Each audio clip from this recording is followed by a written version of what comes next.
Hurricane Irma is the most powerful Atlantic storm ever recorded.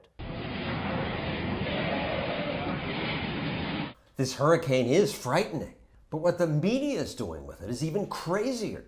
And I don't mean the coverage of the damage, much of that's good. What's crazy is how eager the left is to blame the storms on us. Like maybe ISIS should start taking credit for hurricanes. They should. ISIS should just be like, every time a hurricane hits, ISIS should be like, that was us, we sent that storm.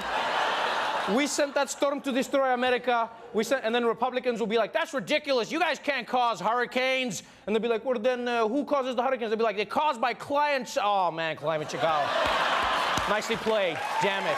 Nicely played. You see, we never used to have hurricanes before, and now we do. It must be because Trump pulled out of the Paris Accord. Okay, Trevor Noah is just a comic, but the news media do it too.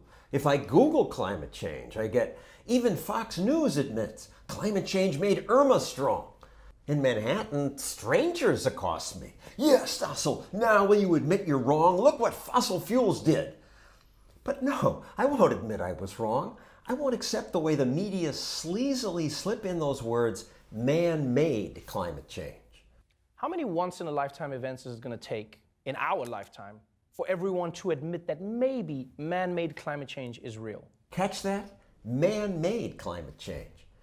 Climate change is real. Climate changes. Always has, always will. Over the past 300 years, since what's called the Little Ice Age, the globe warmed about 3 degrees.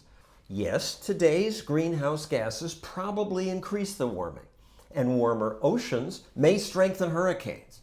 But we can't be sure. Much of the change is just natural. We humans are not so important.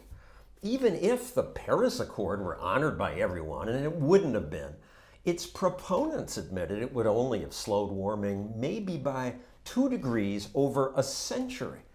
Also, despite the media's hype, storms are not increasing. Tornadoes are down. And here's a graph of the number of hurricanes hitting America. Do you see a trend? I don't. One active year doesn't prove a trend, it's statistical noise. The most powerful Atlantic Ocean hurricane recorded in history. The current storms will cause horrible damage. The worst thing we can do is to suffocate recovery by limiting fossil fuels. As climate scientist Roy Spencer put it on my show. Forcing unrealistic, expensive energy solutions upon the poor is going to kill people. We know that poverty kills. That's not theoretical. It happens today. I would rather save people today from poverty than theoretically save people in the future. Me too. Let's remember that as Irma hits and as this movie plays in theaters. Storms get stronger and more destructive. I was surprised to learn that the first words spoken in Al Gore's new movie, An Inconvenient Sequel, are mine. Gore runs a clip of me saying his prediction of a 20-foot sea level rise was absurd. Then Gore narrates, The most criticized scene in the movie An Inconvenient Truth was showing that the combination of sea level rise and storm surge would flood the 9/11 memorial site. And people said, what a terrible exaggeration. Hurricane Sandy slammed into New York City last night, flooding the World Trade Center site. Stossel doubts Gore's claim, but pictures don't lie. The 9/11 memorial was underwater. Stossel's an idiot. But wait a second.